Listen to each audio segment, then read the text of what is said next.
So moving on to our next speaker, she's Dr. Sofia Forslund, who has founded the host microbiome systems medicines of cardiometabolic disease group at the Experimental and Research Center in Berlin. She's also leading the group at the moment. The group is a part of Max Delbruck Center for Molecular Medicine, and it primarily focuses on computational work to create database models that show how the human host and the microbe develop together to try and reach useful conclusions about cardiovascular diseases. She was among the top 40 scientists in her field in 2019, ranking within the top 1% in the world. She's been a strong vocalist in promoting diversity in science. I'll hand it over to her. Thank you for that introduction. Do you hear me properly, everyone? I am not muted. I can hear thanks, Sophia. Yeah. Okay, perfect. So I wasn't fully sure on the context and target audience here for this occasion, but my basic idea is a little similar to the previous speaker. So I will tell you some about my career path, and I'd focused in that primarily on the things that weren't obvious to me at the point where I was still deciding where to go and what to do, which was sort of in the mid-undergrad phase. In particular, what subsequently surprised me about how the research career track functions. And then we do questions about that. Some things which I should preface this with is that not only do I come from a scientific field, which I think is a little bit more remote from yours, so I'm not sure whether everything that I experience translates that well into physics. There might be different conventions, for example, between physics and sort of physical related biology, but hopefully some of it is translatable. And the other is that my academic experience is basically that of university culture in Sweden, and then a research institute and sort of university culture in Germany. So not everything is probably perfectly applicable to the UK situation, and I might well use different terms for some things than you do. But on the other hand, as I think I'll return to, this might be relevant from the perspective of research careers as being, at this point, whether we want it or not, extremely international in their structure. I will say, however, that I've actually been to Strathclyde University back in 1998 for 3 weeks of internship at the sociology department. I was 18 years at the time. That's the only time so far I've been in Scotland. So I'm glad to be back in this sense. So from my perspective, I knew that I wanted to do some form of natural science research. I have an ongoing, enduring goal of prolonging life one way or the other, but I wasn't fully sure of the direction that would take. That coalesced into biotechnology, which involved a bit of physics as well, then on to bioinformatics. And basically that career track would involve first, and did in my case, some form of undergraduate degree. I think this has gotten more and more standardized, at least within Europe, with the bachelor and master's system. But actually my degree was a slightly different one in the sense of an engineering degree that counts as a master's for these perspectives. And then I applied for a PhD position, which I did going from Uppsala in Sweden to Stockholm. And I switched fields a bit in that from my undergrad specialization. So I've been doing some research work during my undergrad in phylogenetics labs at the university in Uppsala, which is basically evolutionary computational analysis. And I got into that by randomly walking around campus handing out my CV. I think these days I'd probably just email group leaders, but I found that the opportunity of doing internships, including sort of courses that just consist of doing internships in a group, was a very good way for me to get a more clear view of what the day-to-day experience of academic research was like. And I was also lucky enough that it involved some work that was publishable at very low impact, but still publishable. And I think this helped me later in applying for PhD positions, though by no means is it necessary to have peer-reviewed papers by the time that you apply for PhD.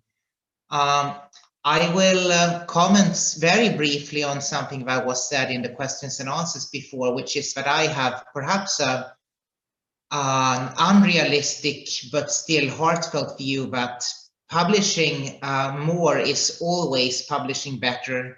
And I sort of feel that numbers and impact factors are not actually impact factors, but journal names count surprisingly much. So I would definitely advise anyone to publish anything they feel is publishable. I feel that whenever you spend time doing any work, if you can get that into something that ends up on your CV and in your Google Scholar account, in the end, as someone said, reviewers cannot read, but they can count the number of publications that you got out of it. But that's sort of a sidetrack, and it's probably very different between fields. It could be that it is typical of computational biology, which is more a quantity than quality field anyway. So I did my PhD studies, trying to extend from what had been sort of method development for computational reconstruction of evolutionary histories and trying to get that onto sort of systems level.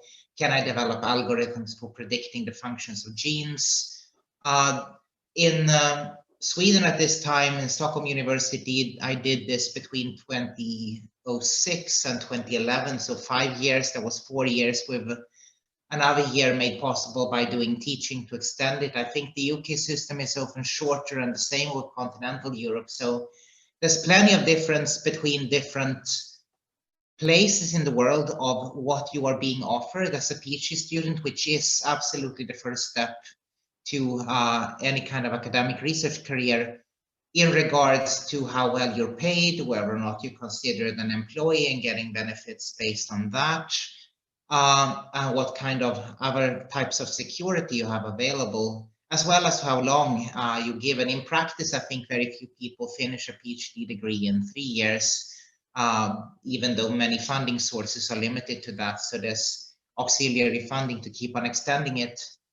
And one thing to note there is that even PhD recruitment is in principle fully international at this point, as far as I can tell. So there is no need, as I did, to restrict yourselves if you want to try to take this path in applying for things in your geographical neighborhood or in the same country, but you can go anywhere in the world. And in particular, I want to recommend the graduate schools offered by large universities, such as, for example, the MBL, where I did my postdoc, because these grad schools are very competitive. You learn a lot, I think, through the application. And if you are accepted, you may gain a lot of prestige already from that.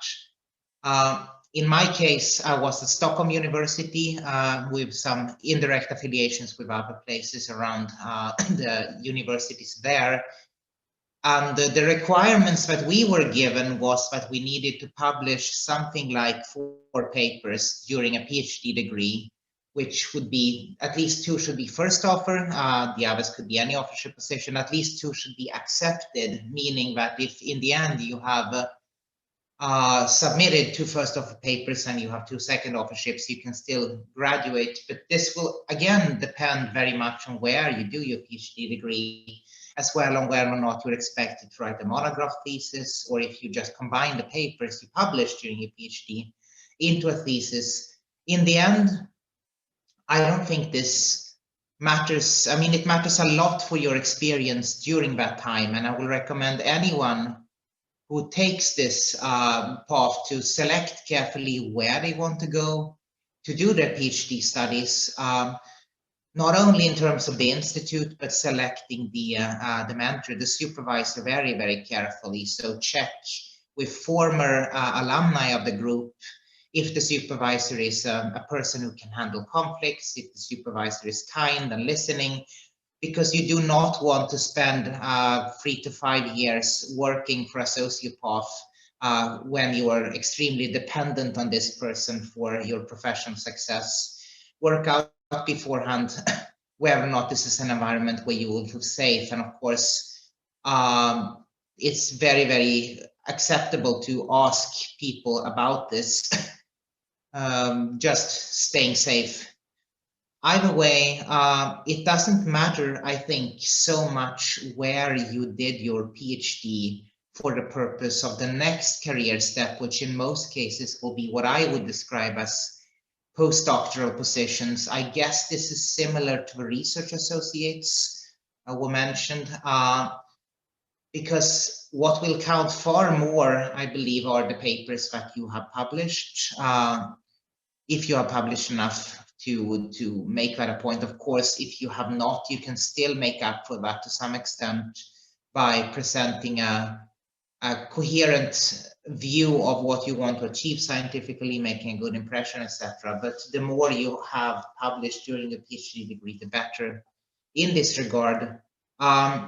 The same applies here, that you can go anywhere and you are in some sense expected to go anywhere, which I find, as I mentioned, problematic because it creates these situations where it may be hard for people to, or there'll be additional struggles for people combining their personal lives and their family lives with the scientific careers, when it's expected you will go to another country for your postdoc for an unclear period of time with an unclear length of how long you are funded.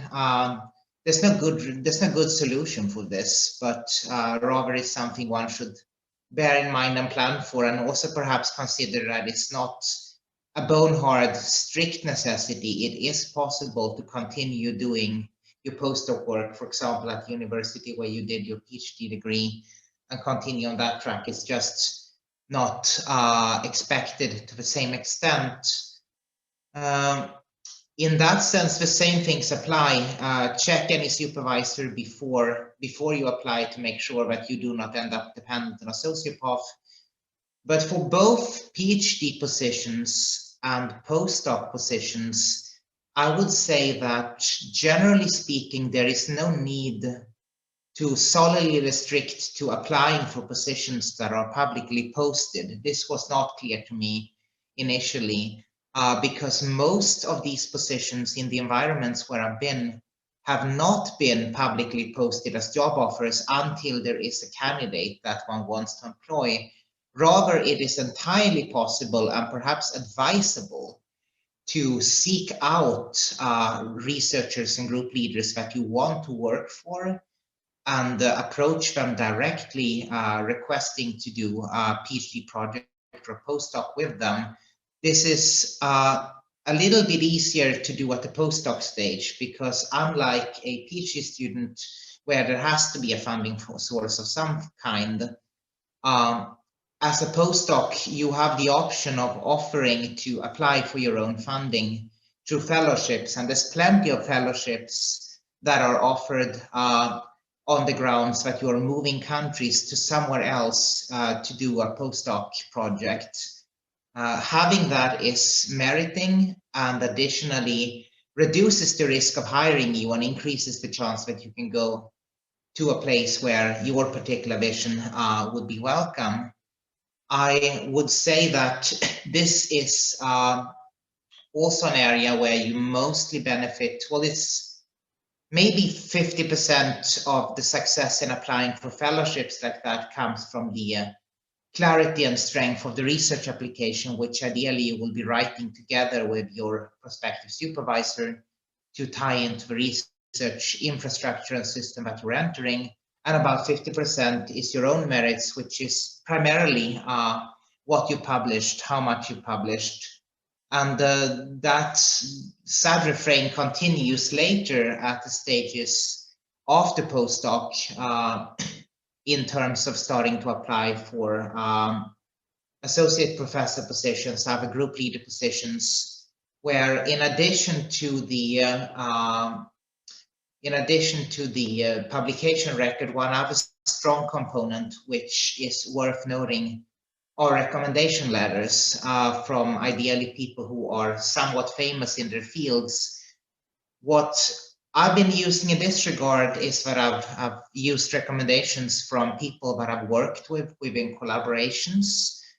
And this is one of the reasons why I would recommend anyone at the postdoctoral stage, but also before, if possible, to diversify and participate in as many collaborative research efforts as possible, because I find that to be one of the most useful ways, at least within my area of sciences, to network and to later then have opportunities of further collaborative work and further funding with some of the same individuals. So that's been something I benefited a lot from. After my PhD studies ended in 2011, I went to the EMBL in Heidelberg, which is physically in Germany, but the EMBL actually is not technically Germany, but a separate session, a separate entity. And I was there for something like 6 or 7 years, which is longer than I would have wanted to do postdoc, but there were simply too many projects to continue on before I started in 2016, 2017, to apply for group leader positions, eventually ending up in Berlin in 2018. To sort of summarize my experience from this is a few key points. There's so many personal dependencies throughout the academic career track structure in terms of who supervises you, who writes recommendation letters for you, who recommends you for further projects, further funding sources, and so on, that networking is super important. And I find the easiest way to do this is to offer to help whenever you can help, but also to ask for help with things whenever you can, and offer shared authorships in turn for that, because it ties you together in some shared offer, in some shared effort with as many people as possible. Another is to avoid becoming dependent on people who are not kind to you. So do your research before joining any research environment where you'd be dependent. And last, make use of any opportunity to have work you've done result in publications that you can later use for applying for further funding, for further positions. I don't feel that your choice of specialization necessarily needs to tie you down so much. This might be different in physics, but people believe it in biology as well, and I think they're wrong in biology, in that your choice of undergrad specialization or your choice of PhD specialization aren't really limiting what sort of projects you can enter. My field of biotechnology is chiefly started from physicists going into biology, and the same thing is true. If you have a diverse background, it simply means you are able to introduce cross-disciplinary contributions. It might be harder if you don't have a specific track record in a certain field, but you're also not permanently labeled into one particular category based on what you've done at an early career stage. As far as I can tell, it is always possible to expand and to diversify. I think that's the main points I wanted to make in terms of what surprised me during following an academic career track and how I've done that. But I should then open this up for questions and maybe clarify some more of my views based on that. Thank you so much. Thank you so much, Sofia.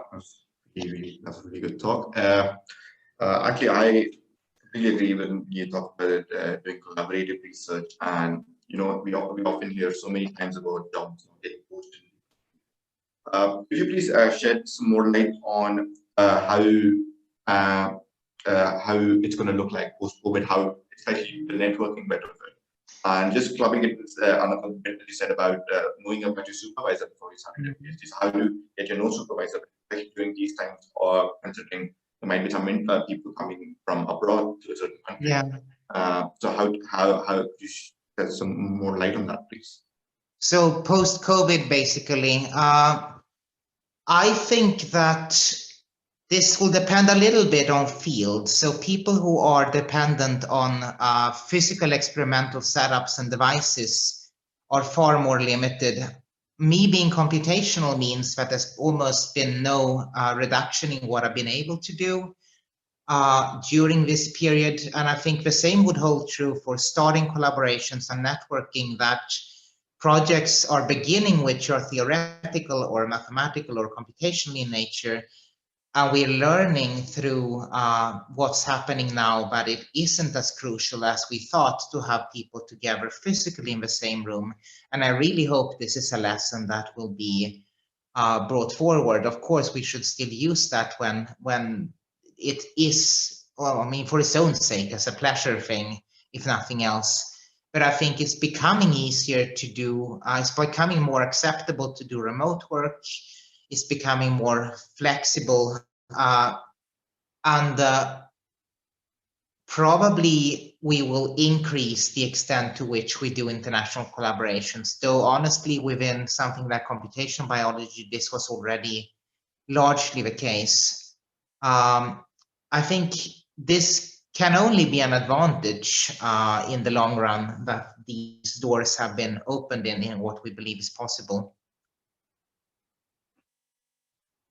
Right. Thank you. Actually, I have one question, and Miles mentioned that too with you was you said applying for fellowship or basically grant is such a crucial part of academia. But how do you basically suggest on because the chances of getting it rejected again equally high because there's so many other people applying for it. How do you think that how to not get yourself demoralized after a fellowship?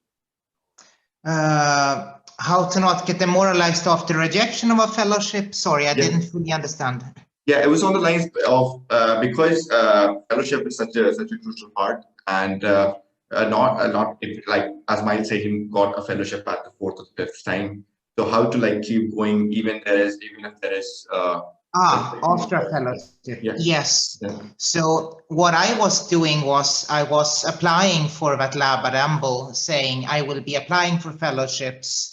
I was given the offer that I could start for like a year or so on internal funding while I was applying. I applied for something like 4 or 5 different things until I finally got something, which got me 2 years of secure funding. During that time, I tried to make myself sufficiently indispensable for work going on in the lab, which meant that my supervisor decided to extend my funding from a consortium grant that I'd taken on responsibilities within. So it's part of this offer to do things, ask for help in things idea that I mentioned. If you are involved in work that's ongoing and that's funded not at the individual level, but at the network level, then it's very likely you will be continue to be funded from that effort. So become indispensable or become useful for something which has a longer duration than your individual fellowship, I would say. There is definitely a lack of later career fellowships, and there is a set of fellowships that I haven't made use of, but that I'm becoming more aware of, that are targeted at late postdocs for starting to achieve partial independence. And that might be another area to look into, which could be good. So it's sort of early career development fellowships. Right, okay. Right. Again, I would highly request anybody to please keep posting questions in Q&A. And I've just got a message from Miles saying he has to leave for another meeting. So thank you so much, Miles, for being a part of the series and giving in those valuable inputs. Let me just say thank you very much. And if people email me questions afterwards, then that's fine as well. I'll do my best to reply. Okay. Thank you so much. Thanks. Cheers. Thank you. Thank you. Bye. Bye. Right, Sofia, so we've got one more question in the Q&A, and it's by Hassan, who asks if the articles that we're supposed to publish during and after a PhD, should they only be confined to one particular topic, or can they be varied? No, I think it's useful to diversify. So I branched off a bit during my PhD project, but not that much because I didn't do that much own networking. But I branched off more later during postdoc, often by sort of helping to finish projects that someone had started and hadn't been able to finish fully. I think you benefit from widening your scope, if nothing else, because it exposes you to a wider scientific environment. And it's a matter of prioritization. You should probably spend most of your time on that which is relevant for your actual thesis topic. But if you find yourself either out of interest or out of accident spending a lot of time on something else, you might as well get a paper out of it. So in my case, for example, I, during my PhD, spent a large number of hours trying to bug search a certain algorithm just to help someone, and then in the end realized, okay, this has been enough work that I can make a benchmark paper out of it. So that kind of thing. I hope that answers your question, Hassan. Right. So again, we're going to move on now.